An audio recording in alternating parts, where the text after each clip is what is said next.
What's up guys, Nailgun here again. I'm going to show off the stuff I've gotten so far this year, but there's some stuff that I want it to be a surprise for Halloween, so I'm not going to show off everything, just a lot of it. I haven't gotten a lot so far, but it's still September. I've still got 2 more checks before Halloween shows up, so I know what I'm getting. It's just not financially feasible yet. Again, I'm not the richest guy in the world. I do what I can with what I can. If you don't like my videos, you can turn them off. That's fine. You're not going to hurt my feelings any. So here's what I've got so far. Okay, so this is the 400 watt Spirit Halloween fog machine. I like the fact that it comes with this thing here, which is a sensor for this. It's a remote. Has an extendable antenna. It reaches, it'll reach into my driveway, which I believe is about 35 feet. So it's got a good range on it. The only problem with it is that the antenna is actually really fragile. I had one of these a few years ago and I broke the antenna off on Halloween, but it works just fine even without the antenna. It's not a big fog machine, so probably have to fill it up a lot. And actually the main reason I got it was for this. It blinks, it's got the blinking lights inside of it, and when you activate the fog machine, smoke comes out of the eyes. It looks really cool. I like it a whole lot. This was $30. The machine was $35, which came with the free remote. If you buy the remote by itself, say you have a ground fogger which doesn't come with the remote, the remotes themselves are $15. So it's almost like getting the fog machine for $20 and the remote for $15, or the fog machine for $35 and the remote thrown in, however you want to look at it. What I really like about the remote is it syncs up with all other remotes because they're all on the same channel frequency. So I have 3 machines with the remotes, so I push one button, they'll all go off, which I guess could be an advantage sometimes depending on which ones I want to go off, but it is what it is. Then I got this guy here. Not really sure what I'm going to do with it. Probably something with the zombie babies. Probably not going to come into use this year. But I really liked the mask and I couldn't let it go. This was, I don't remember, a few dollars. This axe is the only hint you're going to get on my costume this year, which is the majority of what I'm not showing off. Got 2 of these. They were $4 a piece. I don't know if it's going to show up on here. Not really, but there's a nice lion detailing on them.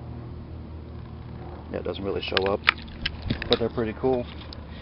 And I got this light here. It's a blue spotlight, which also strobes. It's LED. I love it. It was $25. I'll do an insert cut of this in my garage on the ceiling. If I don't like how that looks, then I'll do it at night on the wall, so either way. But it also strobes. It's really, really bright, except on strobe it's actually not that bright. So this is the blue spotlight on strobe mode. Again, not the brightest thing in the world on strobe mode, but it's also daylight outside, as you can tell. So I mean, it's not too bad. And if you put it on spotlight, considerably brighter, and I'll do a video tonight and do an insert of that as well, of how bright it is at night. It's actually very, very, very bright. So that is the blue spotlight, and this is the blue spotlight at night outside. Very, very, very bright. It's going to be used to illuminate probably a few tombstones. I may pick up 1 or 2 more of these as well. I want them in several colors. So far all I have is blue and the other one. It looks much better in person, and there it is on strobe. It's actually brighter than I remember it being, but not as bright as when it's on steady. And this here it's called a fire and ice light. This is the green one. It projects a really cool image sort of thing on the wall. You'll see when I show you. Again, I'll do an insert cut of it.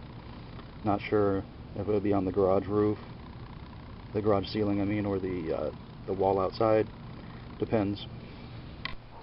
Okay, so this is the effect of the fire and ice light. They're at Spirit Halloween. They are $30, and I really, really like that effect. I don't know exactly how that's going to be incorporated into my graveyard because it's not like I have water in there. Maybe those give like a ghostly aura. I'm not really sure, but I really liked the light and I could not pass it up. It shows up even better at night, so I think I'll show it at night also, just so you can see. But it's really bright. I love the fact that it's LED. I think it's time for me to upgrade all my lights to LED. It's probably going to be the majority of my purchases this year, actually.